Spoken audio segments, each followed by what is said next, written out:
IAS institute నిర్వహిస్తున్న all India scholarship exam pass అవ్వండి. 2 years ఫీజులో 50% మాత్రమే పే చేయండి. సభలో వాదోపవాదనలు, ఒకరిపై ఒకరు మాటల యుద్ధం. కానీ బయట నవ్వులు, పలకరింపులు, ఆత్మీయ ఆలింగనాలు. అసెంబ్లీ ప్రాంగణంలో ఓ ఆసక్తికర సన్నివేశం ఏపీ రాజకీయాల్లో హాట్ టాపిక్ గా మారింది. డిప్యూటీ సీఎం పవన్ కళ్యాణ్ ను వైసీపీ ఎమ్మెల్సీ బొత్స నవ్వుతూ పలకరించి హగ్ చేసుకున్నారు. అసెంబ్లీ బడ్జెట్ సమావేశాల సందర్భంగా శాసన మండలిలో వైసీపీ కూటమి పార్టీల సభ్యుల మధ్య వాడివేడి వాదనలు జరుగుతున్న సంగతి తెలిసిందే. అసెంబ్లీని వైసీపీ సభ్యులు బాయ్కాట్ చేసిన నేపథ్యంలో మండలిలో నువ్వా నేనా అన్నట్టు వైసీపీ నేతలు వర్సెస్ కూటమి నేతల మధ్య మాటల దాడి సాగుతోంది. వైసీపీ సభాపక్ష నేత బొత్స సత్యనారాయణ, ఏపీ డిప్యూటీ సీఎం పవన్ కళ్యాణ్ల మధ్య విశాఖ ఉక్కు ప్లాంట్ ప్రైవేటీకరణ అంశం నేపథ్యంలో వాడివేడి సంభాషణ జరిగింది.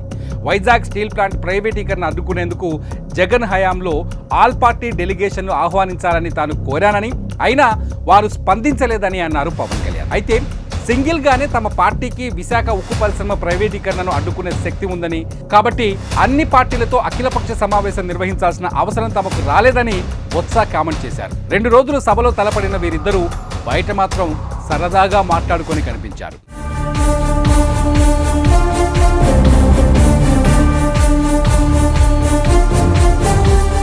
శుక్రవారం సమావేశాల బ్రేక్ తర్వాత ఉప ముఖ్యమంత్రి పవన్ కళ్యాణ్ తన కారు ఎక్కేందుకు వస్తున్నారు. అదే టైంలో అటుగా ఎమ్మెల్సీ బొత్స సత్యనారాయణ కూడా వస్తున్నారు.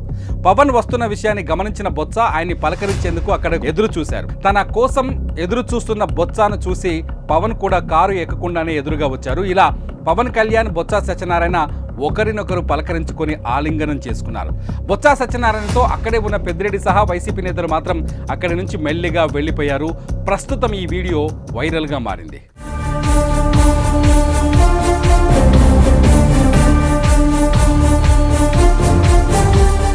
వైసీపీకి టీడీపీ కంటే పెద్ద శత్రువుగా జనసేన మారింది. పదే పదే పవన్ కళ్యాణ్ వైసీపీతో పాటు ఆ పార్టీ అధ్యక్షుడు జగన్మోహన్ రెడ్డిపై విరుచుకుపడుతున్నారు. వైసీపీ అంతమే లక్ష్యమని ప్రకటిస్తున్నారు. ఇలాంటి సమయంలో పవన్ ను బొత్స కౌగిలించుకోవడం చర్చనీయాంశమైంది. అయితే వీరి మధ్య జరిగిన సీన్ తర్వాత రాజకీయ నాయకుల మధ్య ఇలాంటి స్నేహపూర్వక వాతావరణం ఉండాలనే అభిప్రాయం వ్యక్తమవుతోంది.